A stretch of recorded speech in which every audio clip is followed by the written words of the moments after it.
हीरा group की मालका आलमा doctor Navera Sheikh को सुप्रीम कोर्ट से जमानत दस्तयाब। हजरात, ये तहरीर दिल्ली के मशहूर और मारूफ सहाफी मुतीउर रहमान अजीज की है। मौसू फरमाते हैं कि मुसलसल 2 साल 3 महीने 4 दिन से साजिश और जबर जुल्म की मदद से जेर हिरासत रहने वाली हीरा ग्रुप ऑफ कंपनीज की सीईओ और मालिका आलमा डॉक्टर नवेरा शेख को एक बड़ी कानूनी लड़ाई के बाद सुप्रीम कोर्ट से जमानत दस्तयाब हो गई। इस बात के लिए हीरा ग्रुप ऑफ कंपनीज के 1,72,000 सरमायाकार अश्कबार आंखों से खुशियां मनाते हुए देखे जा रहे हैं।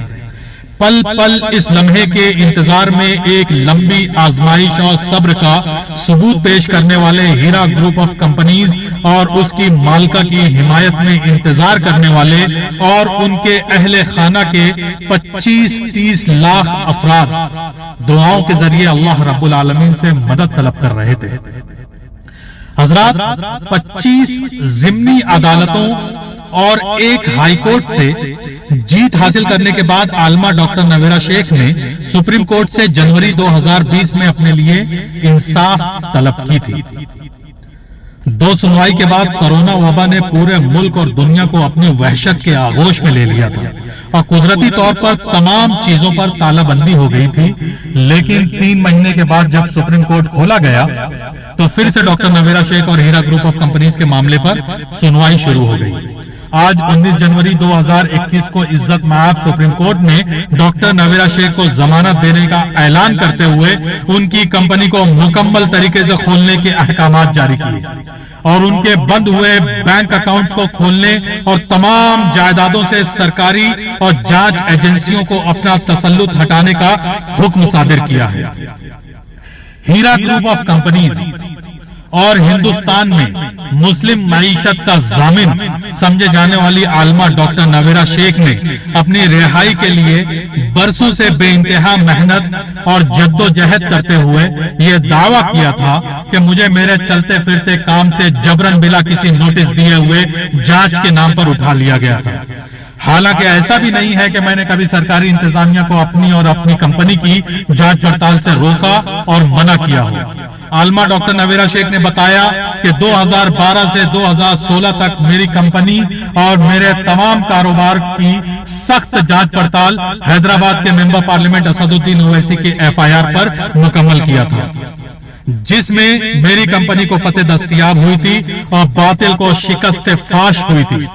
लेकिन फिर भी कुछ लोगों को मुल्क में मुसलमानों की खुशहाली बर्दाश्त नहीं हुई और 16 अक्टूबर 2018 को फिर से पहले से ज्यादा सख्ती के साथ कंपनी पर हमला किया गया और चलती फिरती कंपनी को बंद कर दिया गया और मेरे हाथ पैर बांधकर बैंक अकाउंट बंद कर दिए गए और तमाम जायदादों पर सरकारी बोर्ड लगाकर सीज कर दिया गया।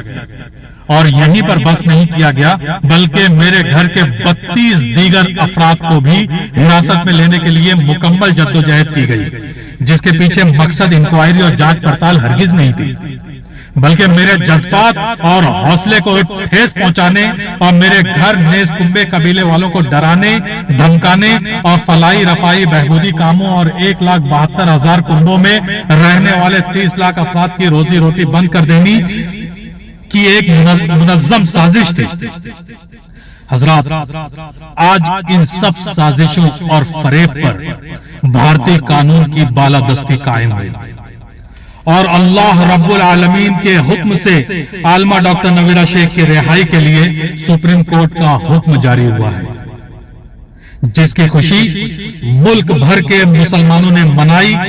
और बातिल ताकतों के मकर फरेब और साजिश को मुल्क के मजबूत कानूनी बालादस्ती ने शिकस्त फाश दिया। हिंदुस्तानी मुसलमानों के लिए यह खुशी किसी ईद से कम नहीं है, क्योंकि हीरा ग्रुप लगभग 15 सालों से अपने कयाम के अव्वलीन दिनों से लोगों की राहत का जरिया बनी रही है। कई कुंबे और खानदान खुशहाली की जिंदगी बसर कर रहे थे तो कई अफराद अपने बच्चों को आला तालीम और शादी ब्याह के अखराजात बखूबी मुकम्मल कर रहे थे। ان 15 سالوں میں ہیرا گروپ آف کمپنیز اور اس کے سی ای او نے جہاں عالمی پیمانے پر اپنی تجارت پھیلانے میں کامیابی حاصل کی، تو دوسری جانب جامعہ نسواں سلفیہ کا عظیم الشان قیام، المنان میڈیکل کالج، مسجدوں کے قیام، سیاسی پارٹی کا قیام اور کئی تاریخ ساز کام انجام دیے۔ کل ملا کر آج کا دن ہیرا گروپ آف کمپنیز اور عالمہ ڈاکٹر نویرا شیخ کی زندگی کی تاریخ میں سنہرے باب کے طور پر شمار کیا جائے گا، اور دنیا ایک بار پھر سے عظیم ملک بھارت اور اس کے قانون کی بالادستی کو تسلیم کرے گی۔ وآخر دعوانا الحمدللہ رب العالمین۔